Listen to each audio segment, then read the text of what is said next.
Life isn't always Sunday best. Sometimes your faith is put to the test. If you feel unseen and all alone, it's time for stories you've never known. Hello and welcome back to A Messy Amen. This is a show where we talk about the good, the bad, and the holy parts of real life. I'm Michelle Torrey and I'm so glad you're here.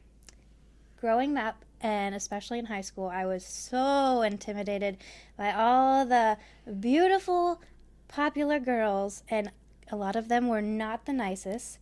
But today, that is not the case. I have with me Savannah Mackie. How are you doing? Oh, good. I'm happy to be here. Thanks for having me. Thank you for joining. And so when we had a little bit of a preview, talking back and forth, and I am just, it's so funny and such a God thing, because I'm not even joking. I would have just assumed, I could have just been like, well, I'm not, before I had good friends as an adult, I'd be like, well, they're really pretty and they're probably going to be mean to me. And That's fair. I don't have a chance. Aww. I never assumed that I wasn't, beautiful. Yeah. I just I was like, I'm, good enough, I was like, I was always in this weird, just I wasn't popular. I wasn't the geekiest, because I wasn't I was the smartest kid in the world. You're not a complete nerd bomber. I wasn't the complete, but now I'm just how terrible is this? Where I have a sliding scale of how good people are, and sure. That, this popularity contest, and oh, they're the nerd. We don't want to sit there, which I really was upset about in 7th grade when the people that were supposed to be my friends made me have to go sit with the worst of the Lunch worst. tables were a real thing. It's so terrible. 100%. So terrible. But so you on paper, you had it all in high school. Tell me a little bit about what you were into and how that how that went for you. Yeah. So in high school, well, from a young age, I danced. I was a competitive dancer for 17 years. So from the age of 4 until I competed till I was 19, I danced forever and ever and ever. Maybe even younger. And then in high school, I did varsity volleyball. I ran track. I was president of 2 or 3 clubs. I went to all the events. I went to all the sporting events. I was involved. I had fun.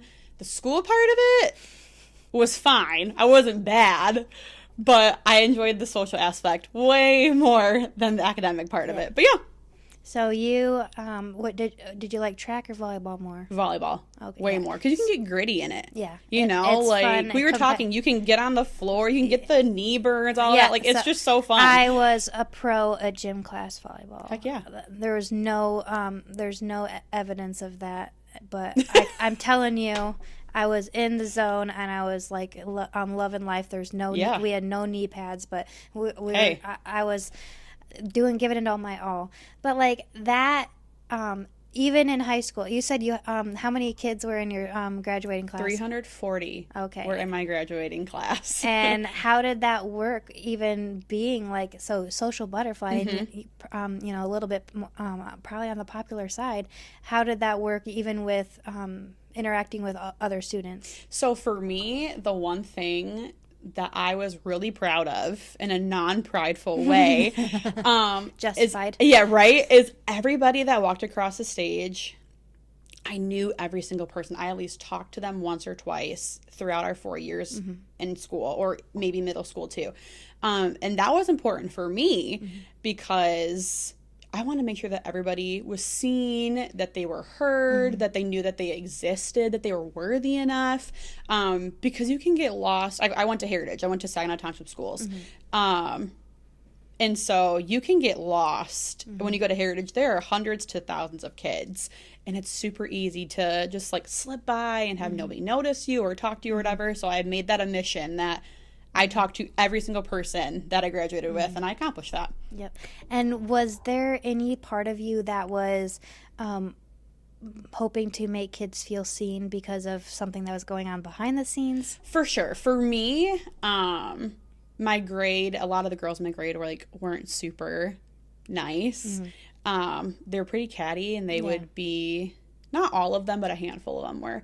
And I didn't like that. Yeah. And for me to I was on the receiving end of that, and that led to a lot of self-doubt, and that led to a lot of the whispers at night that get in your head of well, they're saying this, that's probably true about me. And so that led to a lot of a downfall of me personally.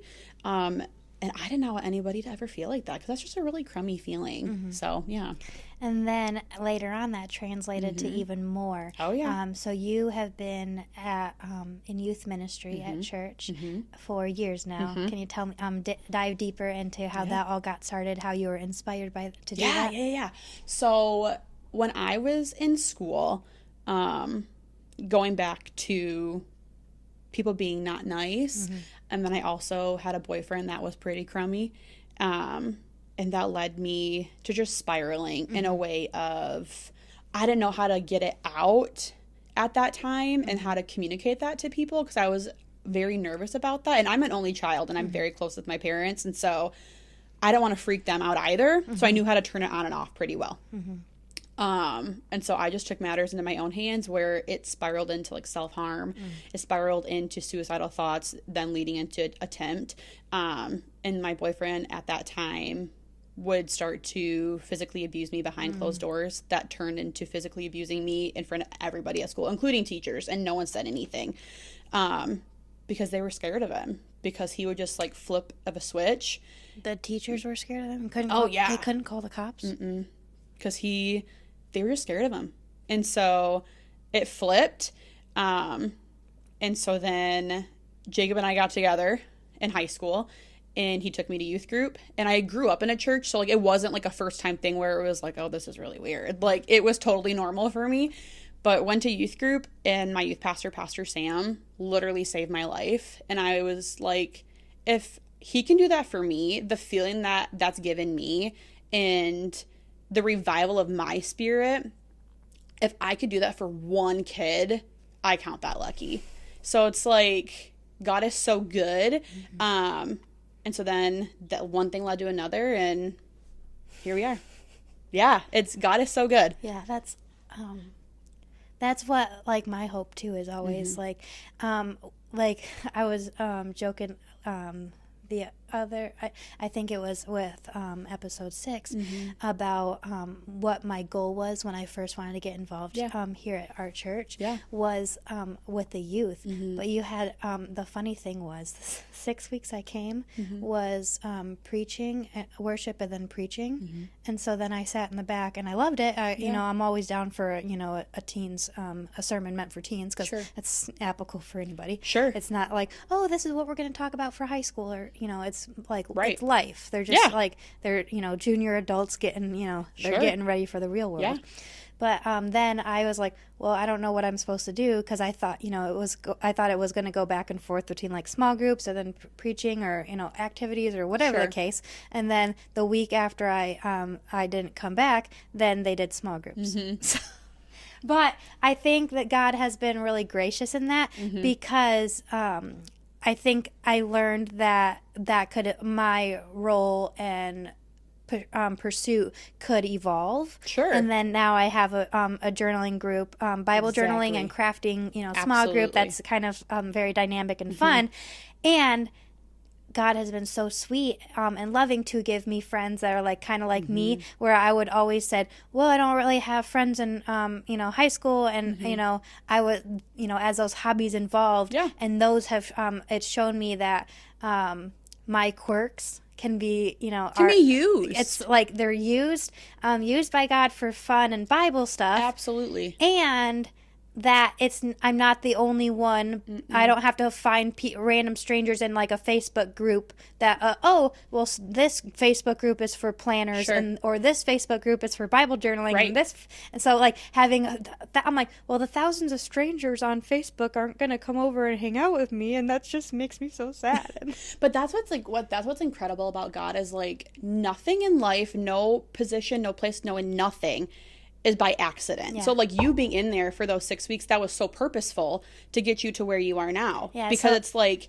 the Lord put something in you, where maybe you didn't know what it was yet, maybe you didn't know the plan yet, but like you sat there, you were obedient to sit there, you removed yourself, you allow God to speak to you, and now look where you are. You have the groups, you have this. It's like, how God honoring and how stinking cool is that? You know what I mean? Yeah, I'm just so excited because like I can't tell you now like when that was versus when I started my group. Sure. But that like I really thought, well, I want to speak life over teenagers, and like that's because I and I think I'm as we get older, we get a little bit more out of touch every year. I swear, girl, it's tricky.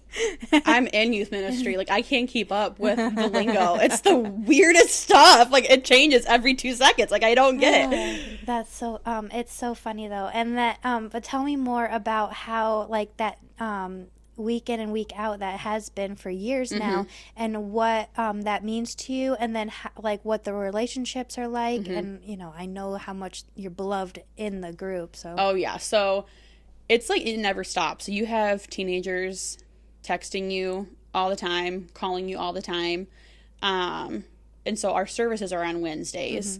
So I prep for that as much as I can between being a wife and a mom to 2, and I have a full-time job plus doing that.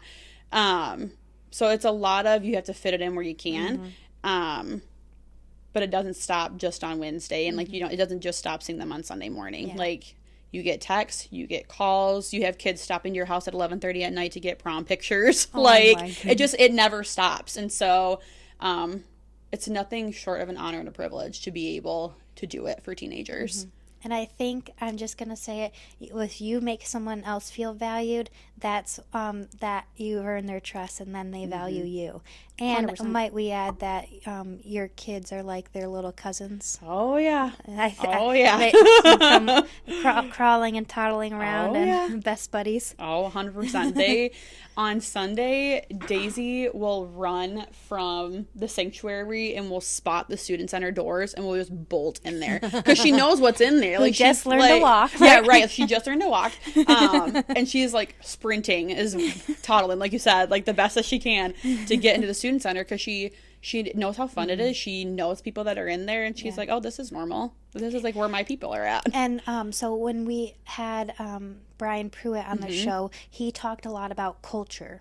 So he is saying that as a leader in like a workplace or in a home as parents, that if your culture sucks, then it doesn't matter how much you're paying somebody. It doesn't matter. Nothing matters if you're not a good leader. 100%. So I want to applaud you and compliment on your leadership skills, because a lot of that is that your secret sauce for making a good group, right? So you walk in, the kids are having fun. These are nice kids. Yes. These are not the catty. We are lucky that we have nice kids. These are not the catty kids that are being dragged in by the tooth and nail by their twisting their arm by their parents to come in. Well, the cool thing is about a lot of our kids is a lot of them come from broken homes or they come from homes that don't believe. And so they're either begging their parents to bring them. They're either asking a friend, hey, we have youth group, you would love it, can like your parent pick me up, like you want to come with me? Or once they finally get their driver's license, then they come themselves. And so like that's like the history and the boldness of this group of kids is they come from broken homes or non-believers, and they're choosing this as teenagers, which is insane. But it's like, holy cow, like that's inspiring. They're carpooling, they're gotta drop so and so off and so and so, and they're making an effort, and they're showing up because they see each other, and to know that they're getting that they can be closer to Jesus.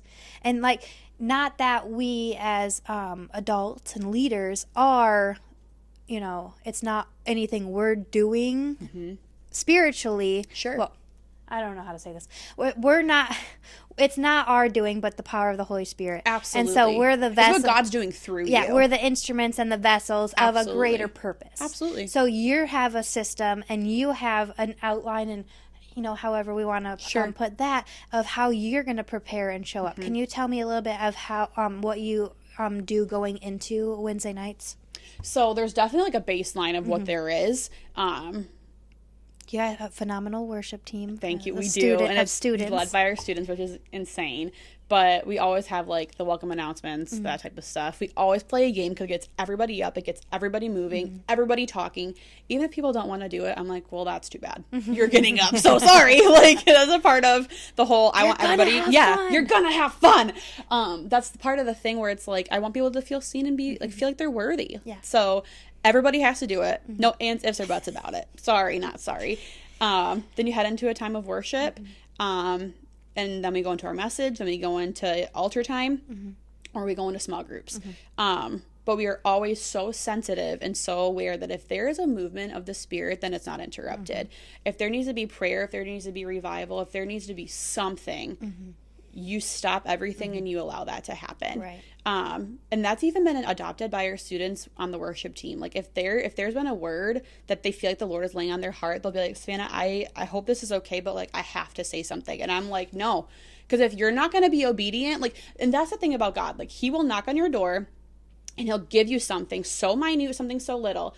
And if you're not going to deliver that, if you're not going to be obedient to that, he's not going to give you bigger things in life to be used.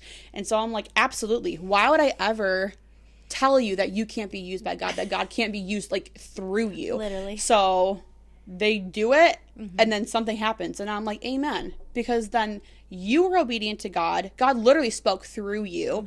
And so now something's going to come from that. Fruit's going to come from that. So, yeah. Yeah, this is, when this is published, we'll have Elizabeth episode. Her episode will have been published, and so her testimony. So, in your words, can you tell me about? So Elizabeth had a moment at the altar. Yep. And she is. She's not a teenager anymore. Yep. She is, but she is about to turn 22. Okay. And then it was amazing. So, but it was only her second or third week at Grace Valley. So, tell me that story in your words. So just to put an explanation. Yeah, there was a movement happening. Like, it was, like, tangible. You could feel it. I already made the joke that I was clueless. So that's besides the point. That's hilarious. So I see this girl go up, and, like, for me, when I know that something's, like, happening, my body gets, like, really warm, like, really hot, and I, like, get kind of, like, antsy. So I saw her, and I just sat there, and I'm like, it's probably not for me, so I'm just gonna, like, leave it. So then I just stood there, and I kept rocking back and forth. I'm in it, and, like, Kelly's leading and all the things, and I look up, and I still see her there, and I said, okay, God, if her shoulders move forward, and I see that she's crying, then you need to send me. And I shut my eyes, and I opened them back up, and sure enough, her shoulders were forward, and she, like, her body was physically moving, and I was like, okay, God. Yes, I will say yes. So then I went up to her, and I said, can I pray for you? And she was like, yeah. I said, what do you need prayer for? And she said, nothing. And I was like, okay. I don't know where to go with this, but okay. So I shut my eyes, and I'm like, okay, God, you come into my mind and you speak through my lips. Anything that is going to be spoken is not of me. It's only of you. It's going to glorify you and honor you. So use me the way that you need me. And then I can't tell you what the crap I said. Truly, like, I had no idea what I said. But obviously that wasn't for me, though. That was solely for Elizabeth. I'm sorry, I'm screwing this up. My bad. That clearly wasn't for me. It was for Elizabeth.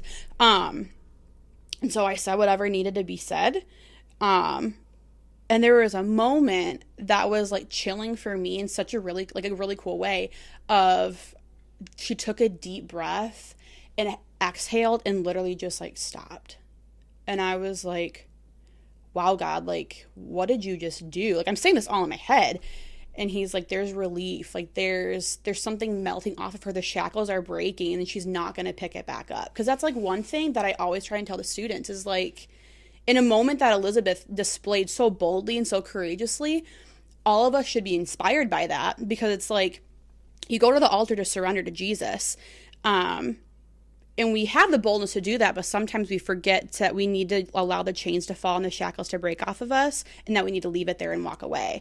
But we don't humble ourselves enough, and we pick it back up, and we put them back on, and we wear them as a badge of honor of, like, I struggle with this, and this is my story. It's like, that doesn't have to be it, though. Yeah. And so, like, I felt that for Elizabeth, and, like, that was the coolest stinking thing. And then look up, and, like, we're continuing on with service, and I'm like, oh, crap. And so I saw you, and you were like, we have to, like, get up. And I was like, do you need help up, Elizabeth? She's like, yeah, I can't feel my legs. I said, okay, great. And so we got her up. But it was such a beautiful, powerful moment. It was incredible to be a part of. I was so thrilled that God made that happen. Yeah, I told her last night how precious it was that God has been bringing the right people that are like, I feel like it's for me sometimes, but that he's working behind the scenes for each individual as well. Absolutely. Because Could not agree more. Because it's been so sweet. Like, I went from feeling so lonely in high school. Literally, people said, you're really good at braiding hair. This is random, but they say, you're really good at braiding hair. And I said, and my joke, my self-deprecating joke is, thanks, I had no friends in high school. I sat in my room when I was supposed to be doing my homework, and I braided my hair in front of the mirror, and I had a lot of trial and error. And I learned how to Dutch braid my own hair. Heck yeah. And then, but when I was working with other people, I was French braiding. So the where it's in, like, woven into it. And I was like, dang it, why can't I do it? And so I finally had to learn how to go over instead of, or I don't remember. Girl, now. You're better than me. I don't.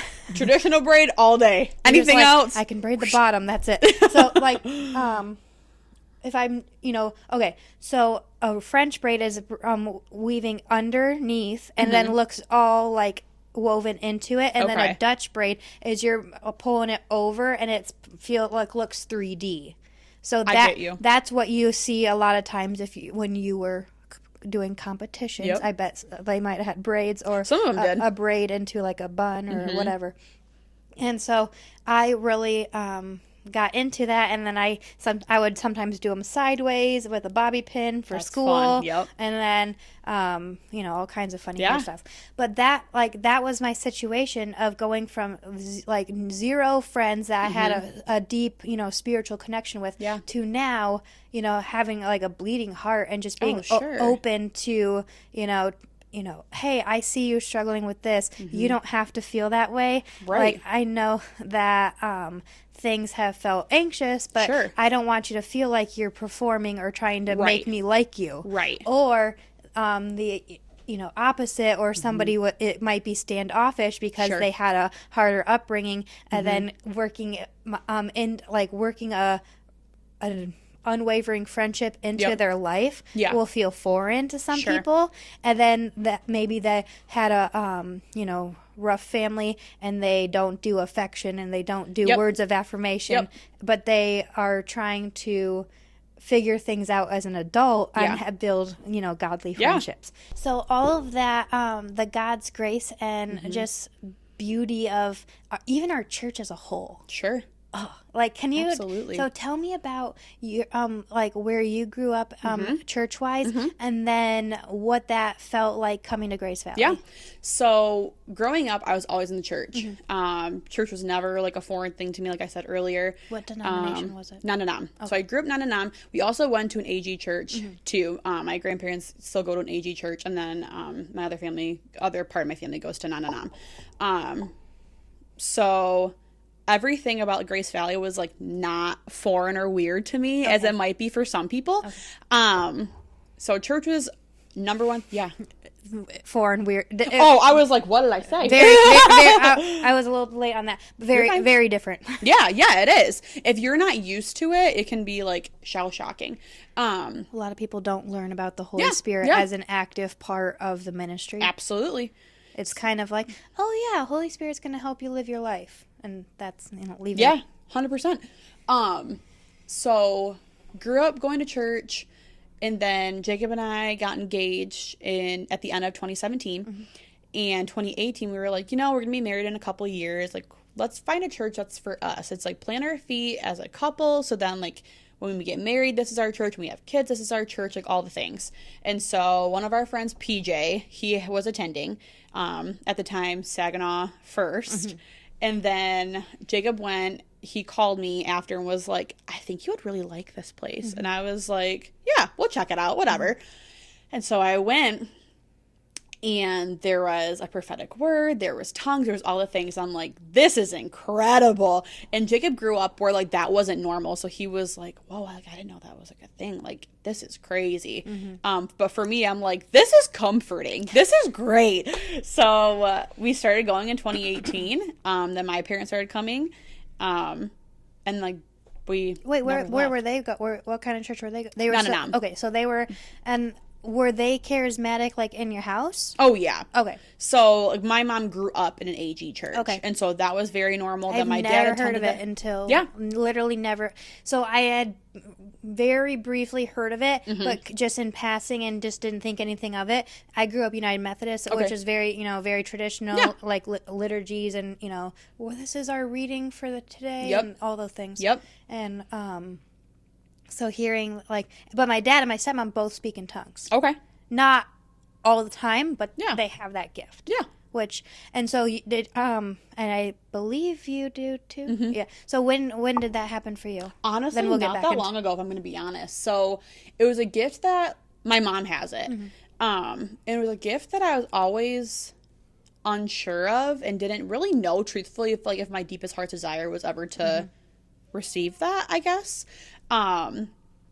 So it just happened. If I'm gonna be honest, I was just praying one day and it just came out, and I was like, oh, okay, so the Lord will humble me really fast, even if a gift I don't necessarily want to receive or wasn't open to receive. He's gonna be like, well, my plans are greater than yours, so here you go. So can you speak on that for those that have no idea, no experience, think, well, that's weird, what is the point, and why should I care? Sure. So for somebody like Jacob, for example, that's where he was at. He was like, this is weird. This is crazy. And it's yeah, outside looking in, 100%, I think anybody can say, oh, that's weird. You know what I mean? Because it's what are you saying? But it's something that's so beautiful because it's a heavenly language that people who have that gift, people who are of the Spirit, you'll understand. And there's two different kinds. You can have a prayerful tongue where I'm not one that just speaks out. I will be in my time of prayer and worship, and I'll be speaking, and that's between me and Jesus. Then there will be people who have the gift of speaking out and being loud about it. And have you heard that if that happens in a church setting, that have you heard that it should be interpreted? Yep. So that's my understanding. And then there have been some people that said, well, I don't think it's appropriate if you're in a small group and if somebody's doing that loud enough to hear, but then there's no interpretation, or and then maybe there's someone being prayed over and they're that doesn't feel right. I don't know what they're saying. Sure. And here's the thing, I feel when God moves, God moves. When the Spirit needs to move and the Spirit is trying to lead you somewhere, we can't put a roof over that. We can't put a time on that. The Lord's going to do what the Lord wants to do. Yeah. And I'm more than positive it is biblical that there needs to be an interpretation for it. I could be wrong on that, but I'm more than positive that there is. And so some people have the gift of tongues with interpretation. Some people have the gift of just interpretation for that. Some people just have the gift of tongues. And it's really stinking cool to hear, because you'll hear one voice do the tongues and do the speaking of that. Which is super cool. Wait, have you heard an interpretation at church? Oh, yeah. Okay. Oh, yeah. There was a lady that used to go to our church where her tongue was the coolest sounding thing ever. And, I can't even, describe it. It was a way that I've never heard before. It was so cool. But she also could interpret it. Okay. And it was insane. So it was, some people are able to do that. And there's other people that I've heard where one person will speak the tongue and then the other person will interpret that, and it's just so cool. Yeah. So, but this type of charismatic setting has been no stranger to you. No, not at all. It's comforting. And so, what would you say for maybe some of the youth that have come in, and if they haven't grown up at Grace Valley, what would you say is some of their backgrounds if they had gone to church, or some of them maybe coming from other denominations? So I always forewarn them. I'm like, hey, just so you know. Might get loud. Yeah, no, it's right. I said, just so you know, there could be people that are saying things that you have no idea what they're saying. Just a heads up. It's not wrong. It's not weird. It might be weird to you right now, and that's okay. Like, I always make sure that they are totally validated in their feelings, because I'm sure it is weird and like, holy cow, like, what is going on? But just to reassure them, like, this might happen, and that's okay. Mm-hmm.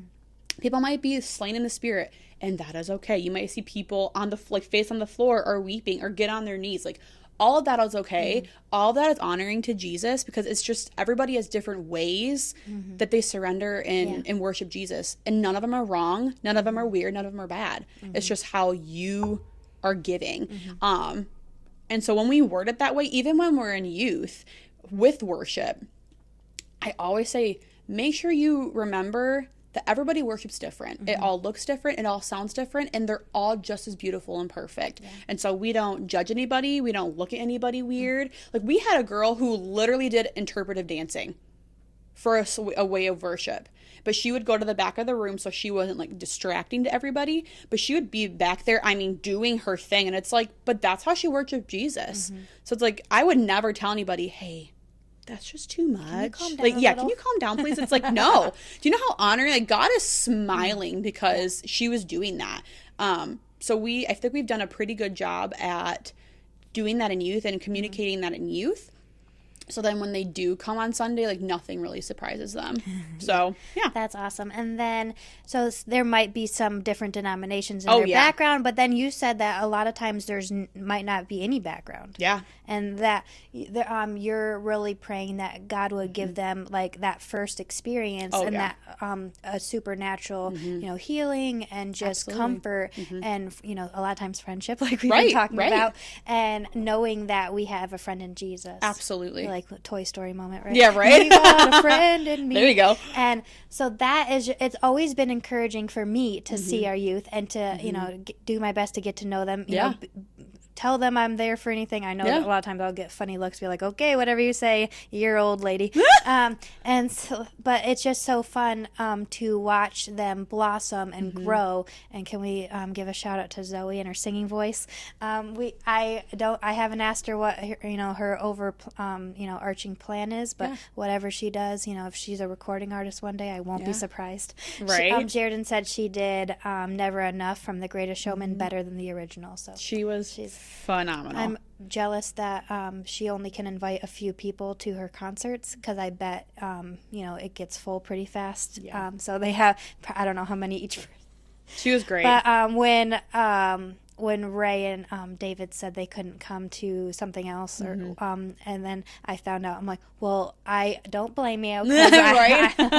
Exclusive invite, but so fun. And then seeing the stage flooded with the youth worshiping, whether it's the special student-led worship nights for church, or the youth choir is kind of fun, and then seeing some of the younger ones being brave enough to stand up there. Right, truly. And then what can you tell me how it feels like when you get the transition from 5th to 6th, or is it 6th or 7th for coming in? 6th. So can you tell me what it's like to get the new 6th graders, and then when the seniors graduate? So I always forget how shell-shocking it is to get fresh 6th graders because they're so squirrely. Yeah. It's hilarious. It's great. We really make sure that our upperclassmen really champion the fact that they're coming into youth group. You go find a buddy, you make them feel welcome, you make them feel seen, and you just get on their level. Yeah. So now we have a bunch of different games in the student center, so it's a lot of good bonding points there. I saw is it air hockey now? We have air hockey, we have foosball, we have skee ball, we have the arcade basketball. So fun. Yeah. So we have all the things, and so it's good connection points. It's good areas where a lot of people can talk and connect and stuff like that. And I can't remember, do you go through the summer? Or you're... Yes. Yep. So we typically did an on-off thing to just make sure everybody gets a break at some point too, because it is summer. People have plans, vacations, all the things. But we still did bigger events in the summer. We did a movie night at our house. We do the church lock-in, which they stay up all night worshiping. You catch me asleep. It's 2 a.m. Do you ever need extra volunteers for that? Sure. So you can stay up. That's Don't bother me. I'm sleeping. You're So. like, I'm here for emergencies only. Yeah, right. But, so do you, I was going to say, my question for that was if you have like, when they come, you could you like assign, be like pick a buddy for the pick a buddy for the next month. Oh yeah. You don't want anybody to fall through the cracks or feel like a baby. So that's what, like, when they come in, Kinda scary. I look at my juniors and seniors and I'm like, okay, you find your person. Like, you find your project kid is what we call it. And it's like, okay, you work on them, you have fun with them, you connect with them, get to know them. And you might even disciple them. Exactly. And it's like, so you already start that leadership training when they're in high school to know, like, how to communicate, how to ask questions, how to connect, how to feel empathy for somebody, how to just listen to somebody and not just talk at somebody. I could have had so much, growth had you had somebody like you tell me that, and having that to piggyback off each other. Because how precious is that to have that familiar? Oh, that's such a big word. Familiar. Okay, I'm not going to do it. we know familiar. Can you say it? Familiarity? We'll go with it. I know what you're saying. I'm going to practice that later on. There you go. To have just that genuine friendship, and then that growth. Yeah. And then a really fun a fun fact, a thing that we mentioned with Forgotten Youth Ministries and discipling youth, incarcerated youth. So I told Mickey, I said, this is not that different than a regular youth group. No. The only difference is they did something and they got caught. And we did say we have really good kids at church. We do. So I'm not saying that it was anybody at our church. But overall, the difference between a teen and then a teen in juvenile detention is one bad choice. Bad choice that they got caught from. They might have been, might have been a few bad choices. Sure. But the one time that they got caught for something, but besides that, they're just like anybody else, 100%. and they still need love. Absolutely. So as you're working on the discipleship and then loving these students, you could, because we don't know, right? And just like I said, I would have never guessed that Savannah Mackie had that struggle underneath. Yeah. Like, it's really shown that my misconception or my wondering about the popular girls in class. Well, what were they not telling me at home? And why are they not wanting to just be honest? Sure. Because they were putting up fronts for stuff, and I was not. I was at getting ahead of myself in confidence and weirdness, and I just didn't care too much. Sure. Which is fine now. That's how I am now. Like, in high school, I was so reserved, and I felt like I had to put on this facade just to, like, survive. I was in complete survival mode. Where, like, now as an adult, and I think more since becoming a mom, we're embracing I am such a straightforward person. Yeah. Like, whether you like it or not, I'm sorry. I'm just going to be blunt. I'm going to be honest. Yeah. I'm going to try and not hurt your feelings. Like, and that's like, that's one thing that Pastor Kurt asked me in my interview for the youth director position was, where do you think, like, you fail as a leader? And I was like, 100% I lack empathy.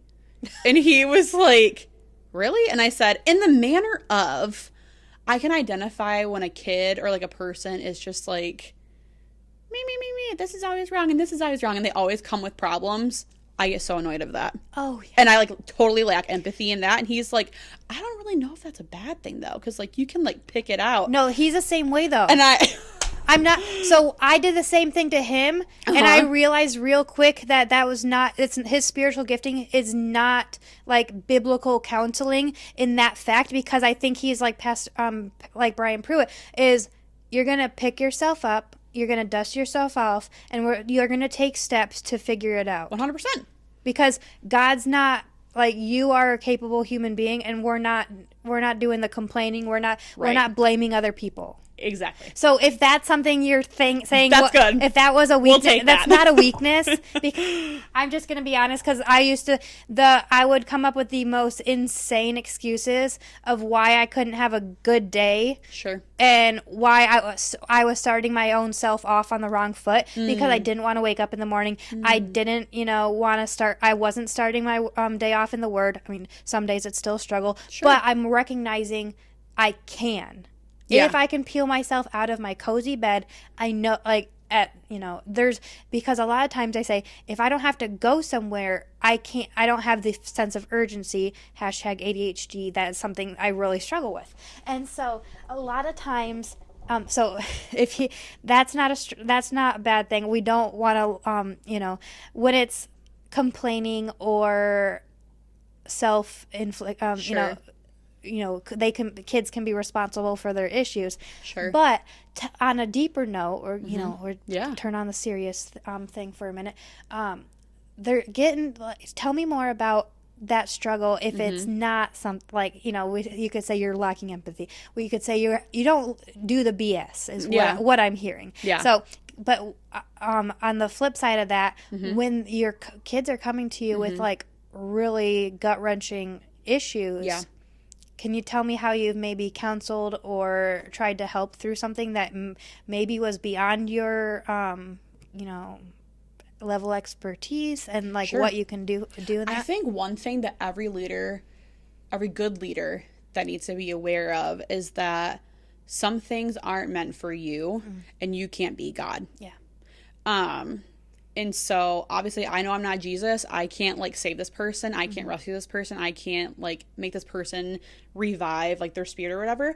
But if I feel like this is way beyond me, you have to humble yourself enough to say, I don't know the answer. I've said that there's a specific girl who has a life story that is insane for an 18-year-old girl. That I would wish on absolutely nobody. And there's been times where she's asked me questions and I've simply had to say, I don't know how to answer that. And it's I would be doing her a disservice as a leader by trying to come up with a beautiful, fluffy answer because it's going to go on an empty mind and empty ears. So saying, I don't know the answer to that, and humbling yourself enough to get a leader that can serve that kid in a way that they need it. And so there have been times where I'm I never walked through anything like that. I know that you relate to this. Is there a way that you can walk through this with me, with this student, to help shepherd them in the way that they need, but I can also learn what you're saying and how you're responding? Because that's making me a better leader too. It doesn't matter at any age. Even Pastor Kurt's level, he's a head senior pastor. He never stops learning. Yeah. And so he always has somebody above him that he's striving I'm to sure be he's got mentors. Yeah, exactly. And it's they may or may not be a similar age, but Right. there's a certain level once you get in your early 30s, Sure. that you can rub shoulders and learn from each other. You never stop learning. Yeah. Once you stop learning, you're becoming a poor leader. So say that you're going above and beyond if you don't know what to say. But let's say it's heavy and you have to And you have to. You're figuring something out for somebody. Sure. It might not be on your level, but it's not. It might be shocking because Mickey said, "Well, I can't act too shocked because somebody might have killed somebody." We're not talking about being behind bars, but something that heavy and fresh, not great. So I think one thing is allowing the kids space to just talk and never to interrupt them. I think that's big, to allow a space of comfort and a space of where they just can be at rest and at peace. I think not acting shocked, like you said, is a big one. But definitely I've had to be open with a couple students where if you mention self-harm or you mention suicide, I have to bring it legally to a parent's attention. We have to go down that road. And I've had to do that a handful of times. But I think it's allowing the space of they're not being talked at, they're being simply listened to. And then I would hope that was maybe after a good relationship, and they were able to, feel better and absolutely growing in the Lord. Absolutely. And the identity thing plays a big part, right? For sure. I never, got to that point, but I can't say I didn't think about it. Sure. Plenty of times I just didn't have the, guts to, praise the Lord, I didn't have the guts to, do that sort of thing. Yeah. That's not part of the testimony, but there's definitely different, feeling hopeless and wanting something to make you feel better and wonder. I guess I was kind of curious because there's a lot of kids in school that did it. I'm just I was trying to figure out what the deal was, and but as you can say, well, besides bringing this to my attention, anything else can stay personal, right? Absolutely. So everything stays 100% confidential, besides self-harm and suicide. because like you want to, like you said, you want to build that rapport. You want to create that safe place, because if they don't have that, like they're being talked at by teachers all day long. They're being talked at by students. They're being talked at by coaches all day long. And sometimes they have a home or wherever they go to that's not safe for them. They don't have a voice. They don't have anything like that. Yeah. And so you have to create that safe environment at youth to know I have one safe place that I can go to at least once a week, if not twice if they come on a Sunday, where I can just be me. I can unload, and I'm just listened to. I'm not spoken at or yelled at. And so you have to be able to be conscious of that, because there's so many kids that's their reality. I just thought of this randomly, and it might be a little bit too late for this, but a lot of churches and denominations will have like Sunday school before big church. So idea maybe, you know, whether to pass it along to somebody, but would be, because I know there is a young adult small group for young professionals or whatever. I think it's I don't know if they're still doing it, but as far as I know, it was before church. So I just randomly got the thought of if youth needed a little bit of time, they could have like a small group like before church started, if they were able to get there. Obviously, mornings can be rough, but you know that might be something for the future. But you know, and I'm sure you're dealing with it all, and you know, you might have people that are telling you the layers that you wouldn't have presented to people when you were in school. Oh, sure. So, like, I was an open book, and I had a few trusted adults when I was in high school.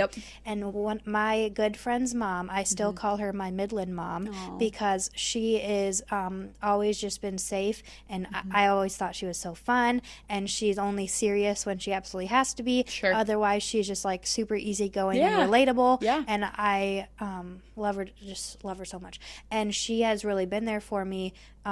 Like, I've always invited her, whether it was like a shower or a birthday party or anything, and almost all the time she's made it work. And so when my I can't remember if she came over one time when actually it was both. Sad day. Okay, so when my sister passed away, the baby was really little. She came. She works at the prison in Freeland. And she is like a dental hygienist. Hey-o, there you go. So I guess they get their teeth cleaned in prison. And so she was the assistant or a hygienist. I still don't know the difference, but one of the two. Sorry. So sorry, Diane. But so one time it's pretty close. It's like halfway between here and her house. So she doubled back and came over for a little bit because she couldn't come to my sister's funeral. And so she just came in her scrubs and came over for a bit.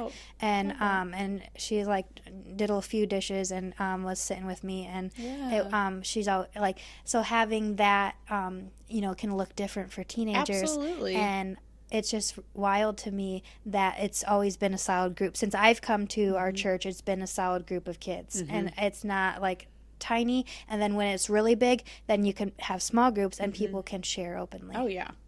And that's so let's get into you may be transitioning now. Tell me about how this is how you've made a decision and what that decision is and how that's looked for you. So being a mom of two, as you know, life is just different. Life gets crazy. Life gets a little bit more hectic. And it's just becoming just a slight bit harder. But I love youth ministry. Like, that is my heart and my soul. I love youth ministry. I just think the Lord is calling us out to a different season. And by one of my mentors, I've been told that the passion is the same and the heart is the same, but the assignment can change. And I think that's a really beautiful way of putting that. And so the passion for youth ministry is 100% still there. I think the assignment is changing, and I don't know what that looks like. So yeah, we're just, our last Wednesday will be May 27th with our students. So that's like a couple weeks away. So that will be really different to not be there on a Wednesday. But it will be also nice in the manner of my kids can go to bed at a good time because we're not home late on Wednesdays then. But it's kind of going into that maybe season. you can come to service. Yeah, right. Next fall. There you go. And just leave right afterwards. Right. Be like, I love you all. My kids are going to bed. See you later. But yeah, so it'll definitely be different. It's exciting because I know that God doesn't do things on accident. Yeah. I know that there's such purpose and provision in all of this. And you're working. So, yeah, I'm an office manager of a chiropractor office. So it's like I'm still working. You're not slowing down. You're just No. going to be, pouring more. A tad less busy, but a lot more time and attention in your home. Yeah. That is our first assignment. Absolutely. So something that I really struggle with. So I have been on every end of the spectrum as far as energy levels, then going from executive dysfunction and not starting a task. And you can ask Jaredon. There was a time. So when we got married, we had some just plain drama and insane stuff that was not our own, but with a neighbor. So we fled the scene, moved out into a 15-20 acre junkyard and kind of tried to start fresh. Yeah. And then from all of the just dumb things that got in my own head, I felt like I was trapped in this middle of nowhere, and I was depressed, and I was laying in my bed watching Grey's Anatomy and playing a game on my phone all day every day from the moment I woke up until Jaredon got home from work. And he goes, are you gonna find a job or something? You're just gonna lay here? And I wouldn't have always recognized it at the time how down in the dumps and trapped in my own head I was. Yeah. And until later, I was like, I let this gate on the junkyard make me feel like it was more figurative gate as well. I don't. It's sometimes still hard to describe, but then I had a job, and then I didn't have a job, and then so that was the end of the spectrum where I just not doing much of anything, right? Sure. So we got that. Then there was a time where I worked so I was a cashier on and off my whole adult working life, and then before that I had a paper route for a couple years, and once I was working at Wendy's on and off for a few years, and then Kroger I worked at in Ypsilanti for 10 months until we were a few months after we got engaged. And I'm just I'm trying to plan this wedding. I can't go to work too. I'm just stressed. I can't do this. It's ridiculous. And then I've always had a safety net where I was never completely destitute, thankfully. There you go. But and then in 2020, so it was November 2019 until November 2020, and I worked at Kroger. So in the thick of it, right? I was one of the what do they call it? Important jobs. So people had to go get food, right? Yep. I had a note that put on my dash that says I was allowed to leave my house. Yep. Does that sound bizarre? It's insane that was even reality. What the heck? And so there was that job. Then I quit that. Then I was home. I wanted to do network marketing, and I dabbled in a few different ideas for that. And now here we are.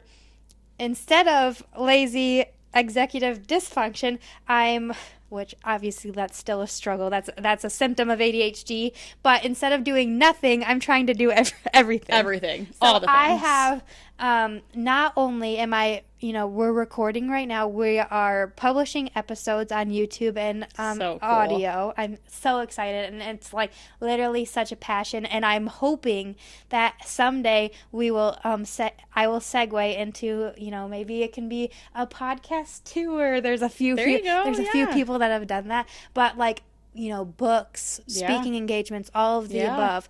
That was for years my dream was to be a speaker. Good right for you. So I was I'm gonna be like Priscilla Shire, and that and so then now there's other podcast hosts and speakers like that. But on top of that, I have to remember that the Bible calls us to be a good steward. So we have time, we have our family. So what God says, we love God, we love our spouse, we love our children. So all of that tangent, my apologies. Thank you for your patience. All of that tangent to say I need to remember that it's if I'm having, multiple hobbies and priorities and things that I'm enjoying that God can bless, I also need to make sure I'm putting my family first, and then and sounds like you're wanting to take a step back to maybe I don't know. Tell me even what that feels like and what that's looked like. Just like relating to your kids and husband. Yeah, it's weird because I've been involved in youth ministry for 11 years. So to take a step back is weird, odd. But I know that in this season is needed. Yeah. And that's okay because I know it'll be good for me and my husband. I know it'll be good for me and my girls. And all of it will be honoring. Like I for a while I kept hearing God whisper to do it. And it's one of those obedient things where like if God knocks on your door, you have to answer it. So I just took that step and it was received well. And so yeah, the Lord calls us to love our people. And I'm excited to do that to a different level. Yeah, and not to say that you're not going to be there. Exactly. And not to say that you're leaving the church. Right. That this can still be your home. Yeah. And that, and I'm going to plug that it might make time for, a small group or, building, a few, few friendships here and there that maybe that you might not have had the mental capacity or, spread too thin to, totally dig deeper. Right. So like that might look like, blessing in disguise 100%. For more than you're even thinking about. Absolutely. And that can be the hope. Yeah. Because like I'm so emotional that I'm just like, but that's she's so good at that. Like what? What do you... It is emotional for sure. And like it's like be like, but they love you and it's fun and you're just young and hip and like we're practically the same age, but like that you've been able to relate in ways that start making me feel like a grandma. Like it is emotional, but also it's just like it's the reality of ministry. Yeah. And I feel like I would be doing the kids a disservice where if God's telling me to do something and I don't listen, then I'm not going to be a good leader because I'm putting forth an example of completely setting God's plan aside and just listening to my own. Because like the Lord literally says, I'm going to hold a lamp to your feet and like narrow is the way. Yeah. And so he just points you forward where like if I don't have that lamp there, the road is huge and I can look to the right and the left and I can wander and do all of the things. But it's not God. It's not just him. It's also his word, right? That says the lamp to our feet. Exactly. Let's that's a perfect segue. Let's get into the word and how has that looked like for you, like personal Bible study wise, and being able to pour into students all these years. Sure. So funny, Kiera that was on here was one of our students. Yeah. And her and Katie when they were in high school, they would come maybe like an hour or two early before youth and would do Bible study.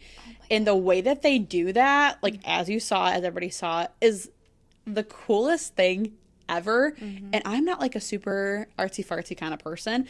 So I was really intimidated by that, but that really challenged me to be like, oh, reading your Bible can be fun. Like it's not like a thing where you're like, I have to do it. Like, I need to make sure I get in the Word every day. It's like, no, do you that's something. Guided devotionals and, like, workbooks? Or, like... So, I just started getting into that more, where, for me, I've always been like, God, what do you need me to learn? Where do you want me to go? I've always been that way. And so, he'll tell me something or tell me a book, tell me a chapter, something, and I'll go there. I'll get my highlighter, get my pen, and I have my Bible and I have my journal. And so, then I'll highlight stuff, but my Bible, like... doesn't have really any lines, so I write in the journal for it. I'm going to give you some transparent sticky notes, and beautiful. There are special Sharpies that you can buy at Target. Cool. And you can make those notes. Perfect. If it's not a journaling Bible. Okay. But I'm not going to tell you no. You have my permission to buy a new Bible if you'd like something that has margins. Okay. There are a few different styles. Perfect. Thanks. I'm gonna link them in the show notes. I got a couple favorites. There you go. Perfect. So you are you digging in, asking him for something different every day, or do you commit to like a book at a time? Like pretty much a book at a time. Yeah. I like to read it from start to finish. And then I'm horrible at comprehending things. So sometimes I have to read it like a couple times. Yeah. And what's crazy about God's word is like I can read something like when I was in high school that means something completely different now. So like for example, one of the easiest verses ever that I kind of poke fun at for my teenagers and youth group is Philippians 4:13. I can do all things through Christ who strengthens me. Okay. In high school, that meant something totally different to me. Sports. Than what, right, like dance, sports, my relationship, like with Jacob and all of the things. And then I get girl power. Yeah, right. And then I become a mom and it's like, okay, I need mom strength. I need mental strength. Like it means something so different. You're like, I don't feel you, because there's a depth there when you become a parent and a spouse where you're like, I don't feel like it. And then your husband says, I don't feel like it either. Sure. And you're like, frick. Like, you're like, what, there's moments where you're like, I'm like, I'll tell anybody who, that I'm not a nice person at 3 a.m. I'm really not. Sure. And then I don't know who would be, to be honest. Unfortunately, neither adult in this household are exceptionally kind. Sure. In the middle of the night. So I'm not sure who is, but I've seen some Instagram posts that make it really seem that it's like lovely. I'm going to do a devotion on my phone and I'm going to take this time to pray and I'm going to like, I want to go back to bed. Like, yeah, right. What? Like what? Right. So we're grumpy, we're angsty, we're frustrated. It's not great. So like, you're asking for different strengths in those moments. But that's like what's so beautiful about God's word is like it's infinite. It's like you can read the same book over and over and over and over and you're going to catch something different every time. You can read the same verse and it'll be something completely different to you now than it was last year. Like that's what's so amazing about God is He's the same God. He doesn't change. His word doesn't change, but he still meets us in every single season, every step of life. And that's what's just so beautiful. Can you read Hebrews 4:12 for me? For the word of God is alive and powerful. It is sharper than the sharpest two-edged sword, cutting between soul and spirit, between joint and marrow. It exposes our innermost thoughts and desires. So, like, that just made me think of, and it's like and it's alive, It's alive and powerful. That's something that I think can kind of get lost is powerful. What's your favorite color? Pink. Well, thankfully I've got 2 for you. Let's highlight that, and then I'm going to have you highlight my other Bible in a little bit. Yeah. But it's, and scriptures can be different things at different points and even an encouragement, right? So it's not wrong that we were encouraged as youngins as far as I can all do all things, but we have to remember the context there that Paul was in prison and he had to learn to be content, right? Literally. So he was, I can do all things. There's context. So as you're studying the Bible, you might, as we grow up, learn how important the context is there. And then, are there resources that you that you've been able to implement? Or you need tips and tricks for those too? I'm sure. Like I feel like you having the Holy Spirit. I need to continue to pray for the inspiration because I've had I don't know if we're supposed to say, I've had a gifting lately. I don't know if that's how that sounds. But in the last few weeks, I've had 2 moments where, 2 or 3, where I've got an idea so quick and easy that from the Lord that I was able to share. That was special. Yeah. So when I told Pastor Brian about fire, because how he was so upset about as a teenager, he was like, I was about to give up, and everything around him, was showing like road signs to hell, basically. This is, you're not going to amount to anything. Everyone's before you's made poor choices and all the stuff. That could, we could say, well, a wildfire is going to burn everything and leave nothing, and it's going to destroy. And then I was like, I got the idea, but as Christians, we have the fire of the Holy Spirit, and we want a fire burning for Him. Yeah. So it's like, set a fire down into my soul. Yeah. And it's like, we might not sound pretty, but it's a joyful noise to the Lord. I always make that joke. Like, so I got the 2 different fires. We're going to pick, and you said the narrow road, and there, so we have to decide, which path we're going to take Right. and what's going to consume us. And then, you'll hear my, I'm going to save the next one for you to listen to later. But I want to know, do you feel like some of those times that God told you to read a book that it was special to in that week that you were reading? Oh my gosh, yeah. Like God, I was telling you this earlier. For me, I always live by God is a God of second chances. And his second chances never run out. And his provision is far more greater than ours. His plans are far more greater than ours. And he will never misguide us, mislead us, set us astray, nothing. And so when I'm praying, there'll be certain things where it's like, oh, he's going to just drop this. He's going to just make a seed in my life so it can grow and flourish for something down later in the road. Or he'll be like, read this. This is what it is. And drop the mic and walk away. You know what I mean? So there have been moments where God is like, this is for you right now. The words are jumping off the page. It's like, this is not for next week. It's for now. Or you've maybe remembered something that you read a few weeks ago. 100%. So good. And then how do you carve that? Let's get into the nitty gritty of being a parent right now. Because I mentioned earlier, I was joking about, Instagram moms might talk about their godly convictions of, that God has them up and in the season for a reason. And it can sound so give me the ick because I'm just like, can you just be real right now? It's right. Show me your messy hair that you that you haven't washed in a week. Oh, yeah. Tell me your armpits are stinky. I don't know. But really though. It can be hard. Right. This show right now has last night when Elizabeth, I don't know if I should say when I'm recording because I don't know. Whatever. It's a messy amen. It's fine. So when we were talking about what the show is and what the point is, I almost cried just then because she's telling me, I'm telling her, I'm just like, it can be it's discouraging for me on social media and when everybody you don't know who's got lunch plans and then and how some people are I joked with Jacob about sneaking down a few minutes early because of whether you got lunch plans or you want to beat the crowd for a holiday. Right. I want to go get in the latte line. So we don't know what the deal is, but people have got Sundays are busy. I got to go 45 minutes away to meet my family for this. Right. This is a special occasion. Right. We don't know, and so it's if there's not time, we're not going to peel back the layers. Don't ask people, hey, how are you, for a filler. That's big pet peeve. Don't say that. Say, hey, it's so good to see you. I hope you have a wonderful day. Right. If you're going to keep walking, why don't say that. Right. If you're going to keep saying, hey, it's good to see you. Hey, how are you? Smile. Be like, I'm glad you're here.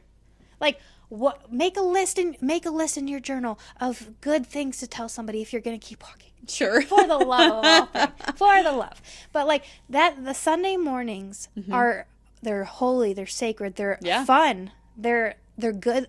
God has made them special. And we have such a good, loving, and friendly church. I love that I was welcomed in 2022. Oh, yeah. You smile so beautifully. Thank you. And whenever you say hi, you say hi, and you have the warmth in your eyes. Thank you. That's not don't ever feel like you're not doing amazing things by existing. Tony Lee says, God said that just smile. Yeah. We don't know what that means. It's something so simple but can do so much. Because when you have that warmth on a Sunday, you don't know who you're reaching. Sure. And so I can complain and say we don't have time for, to talk and have food at church. Some denominations back in the day might have had a potluck every other week. You don't know. That'd be insane. Can you imagine? Because our taco nights get so busy, I can barely find a place to sit. Right. But there are, but there is a small group kind of a group that sits after, and they shut the church down at 1:30 in the afternoon. But my heart is opening the conversation. Yeah. So we're talking about, as we've talked about, but as parents, what has that felt like to you? Because we're, Sunday morning, you're like, okay, I'm a mom. I want to be nice. I want, I want to get out the door. Oh, yeah. I will say, for me, I might have a different experience than a lot of people because being in the position that I am, our kids are exposed to a lot of different people. So we can walk into our church and we can have Zoe grab Daisy and we can have Atlas and Charlotte go into the student center and I'm like, okay, my kids are good. And I don't have to worry about it. Yeah. but that's solely because we have been honored and privileged enough to have the position that we have. So the beginning church is fine. But then what happens between Sundays? Craziness. Or after. But then, like, after service, Daisy's tired. But everybody's like, oh, Daisy, let me hold you, let me smile. And then she's just mad. She screams. You probably hear in the parking lot, and we're in the sanctuary all the way to the front. You can hear her because she's screaming because she's so mad. Lord, give me strength. I need to get in the car Yes, and go. like, let me put my child in the car seat and go home. So on the flip side of that for you is you might love to grow in communication and community, absolutely. But you can't. There's a reality behind there's it, there's a reality of I gotta go. Yeah. My kids have to go. My kid has to nap. My kid's hungry. We have nap time, lunch time. Right. You're like, maybe catch me for dinner, or we can go for a walk later. Whatever. Exactly. So you're thinking I can't stay. I would love to, but I can't. I have to get out. I'm like, how long can I stretch this right now? Is Jared happy? Funny. Is he calm? Or how we will stay as long as we can for as long as our kids are good. Yeah. But like the Monday through Saturday. Yeah. It's a lot. Because you have sitters, so we have family that watches our kids, which is great. My mother-in-law watches the girls, a cousin watches the girls, my dad watches the girls. Charlotte goes to school 3 days a week, so like there's that part of it. But I have to remind myself because, like, obviously, again, you're a mom of two. Now also, you gotta get home. I work till 5:30 Monday, Wednesday, and Thursday, and come home. Jacob's just getting home. You still have dinner. You still have baths. You still want to. Does he work regular hours or a little bit earlier? So he works Monday through Thursday, usually like 6 or 7 to like 4 or 5. Oh, yeah. So we have long days. So we have long days, but I have to remind myself. So he might be tired. Oh, we're both tired. So you're getting so then the other days you're able to spend time with the girls. Yeah, so we both have Friday through Sunday off, which is beautiful. So we Fridays? Nice. So we have family days, Fridays and Saturdays, and do whatever, whenever, wherever, which is nice. And then Sundays are church days, but then we go home and we just like stay home all day and relax.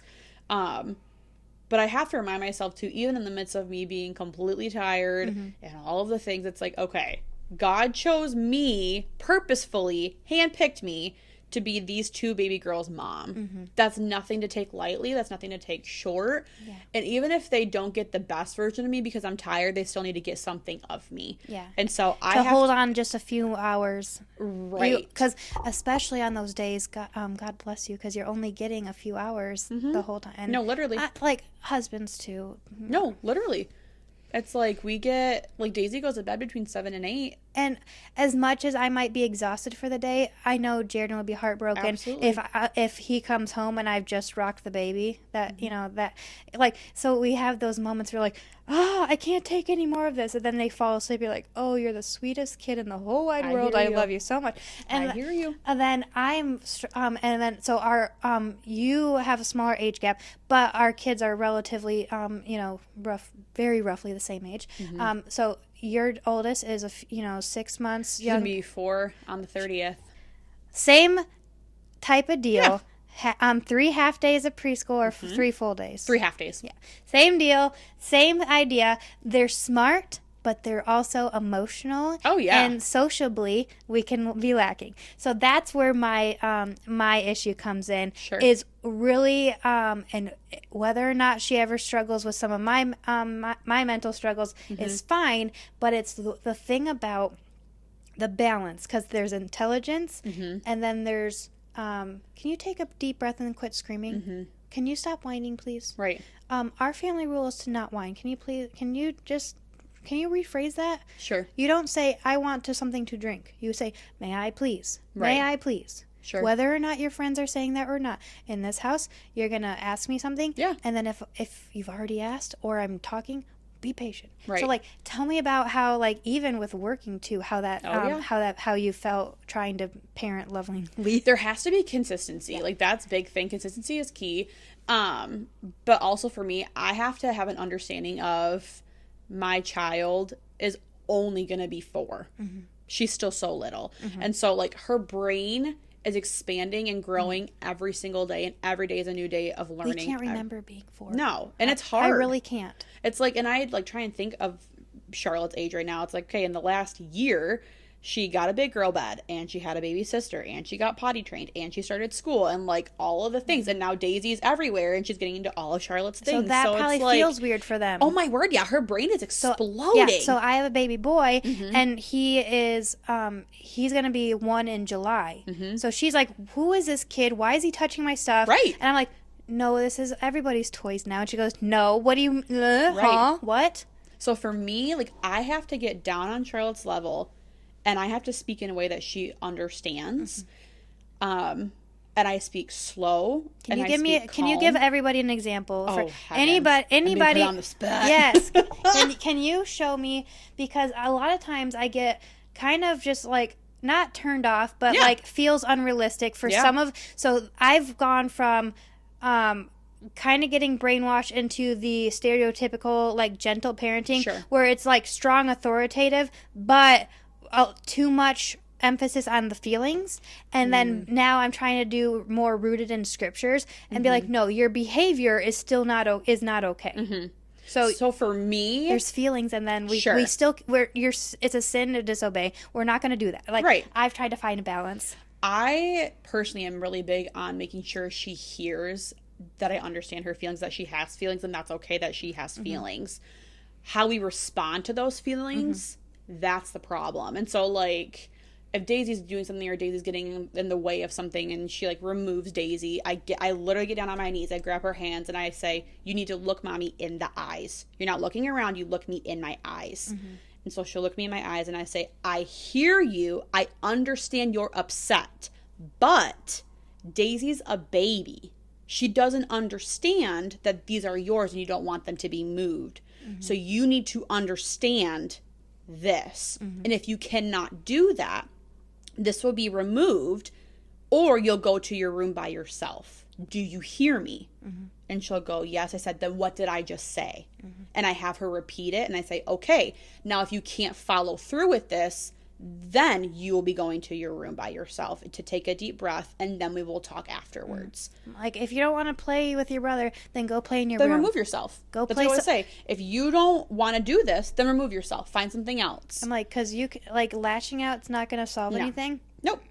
And he's going to be in your space for the next several like years. Oh yeah. You guys are gonna, and you'll learn to be friends, and sisters, or a sister and a brother, same deal. Like, be friends, learn to communicate.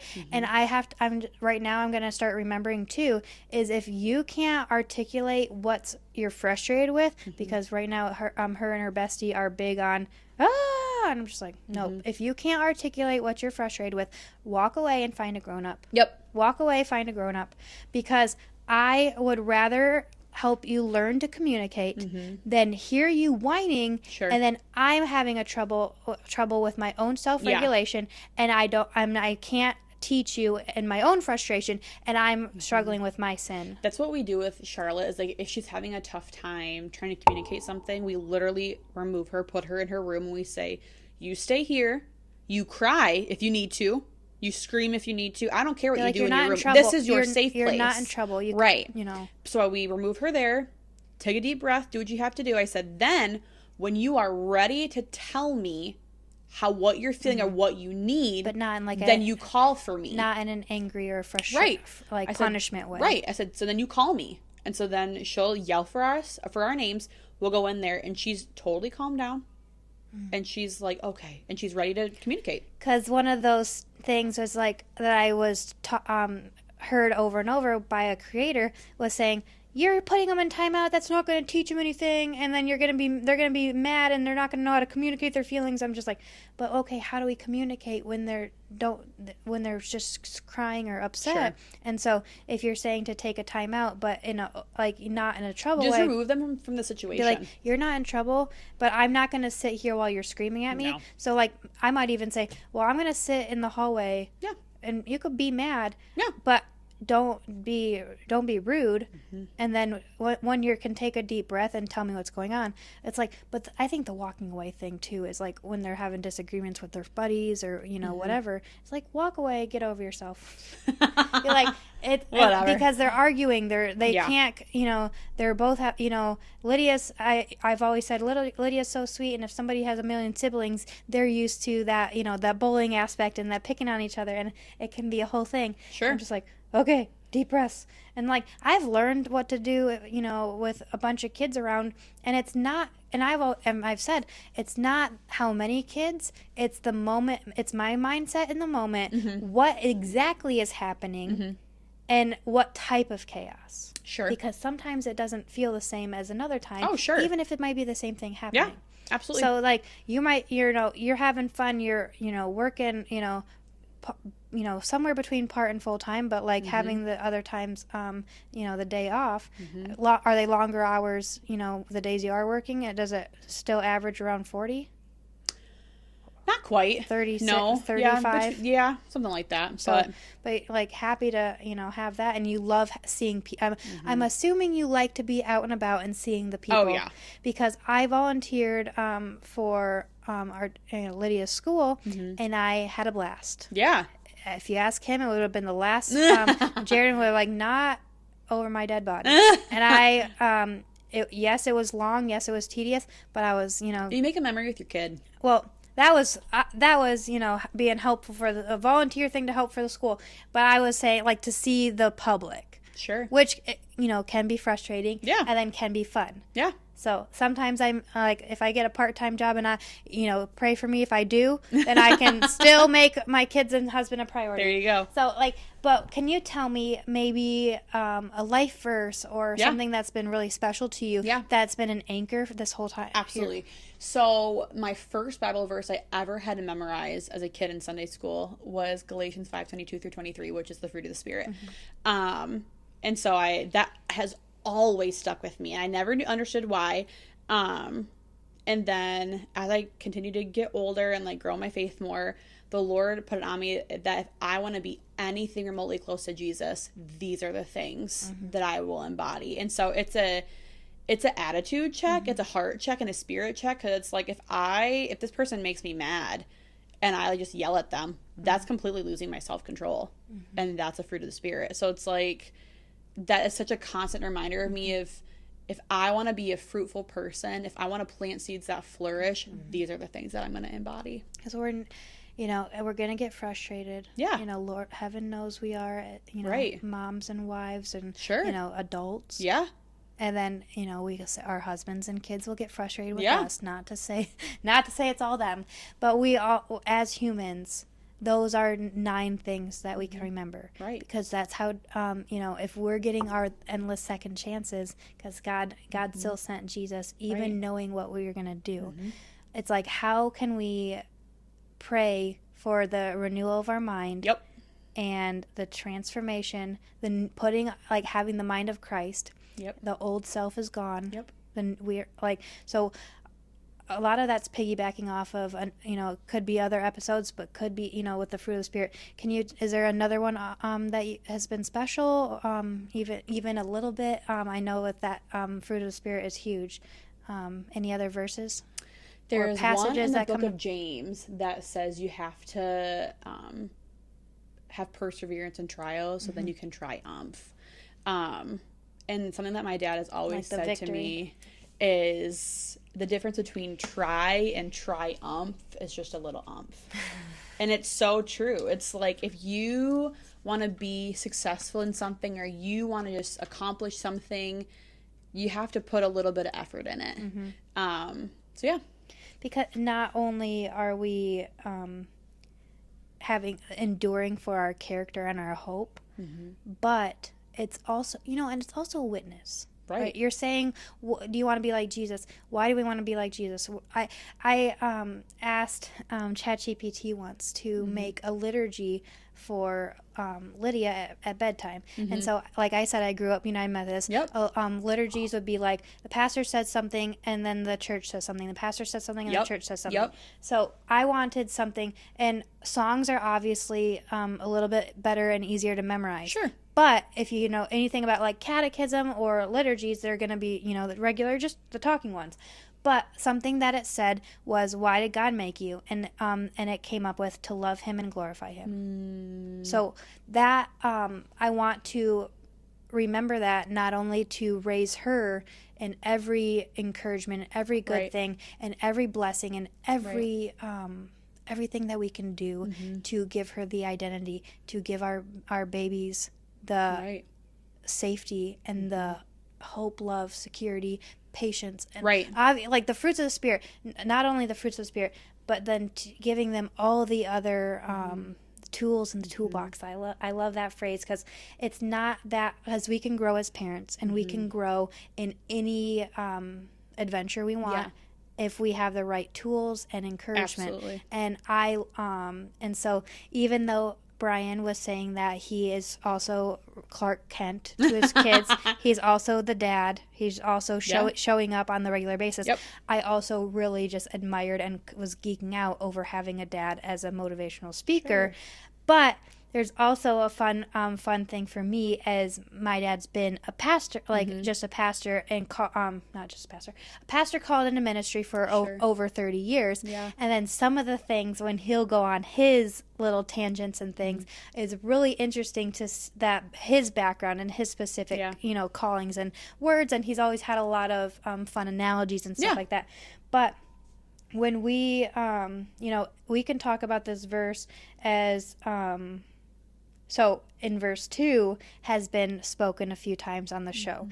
But you were saying verse 3,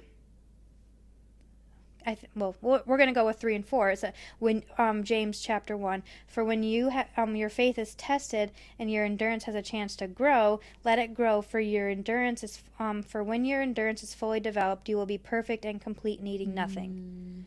So like I've said, I wrote it in an article too. It's like, I didn't want my have a trial for a great joy in a trial, or that's what's gonna give me character, or that's what I'm gonna learn and grow from. Sure. No, that sucks. Right? Can we be honest? That be like, Lord, could you have taught me this lesson any other way? In a completely different manner. Thank you. Can you teach me patience without testing my patience? Sure. Fair question. Can you teach me patience with can you teach me trust without giving me something that I'm walking through? Right. Can you teach me that you are my strong foundation without rocking my entire without But will we get the point though? Exactly. Like I think that's the whole manner, like the whole purpose of it. It's like we wouldn't get it. We wouldn't understand the depth of what all of that means. Yeah. And plus, you're saying that you had some really the struggles of a teenager to then go into youth ministry and make the kids feel seen and valued and welcome. Yeah. And important. And that's the purpose. And that was the reason. And the hope of the glory of the cross. Yeah.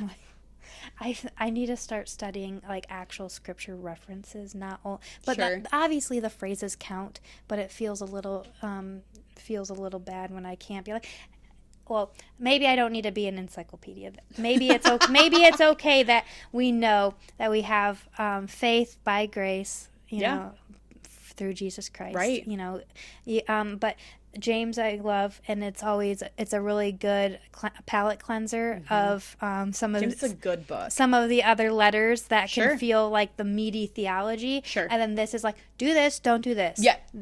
That's exactly it. Because we have the faith.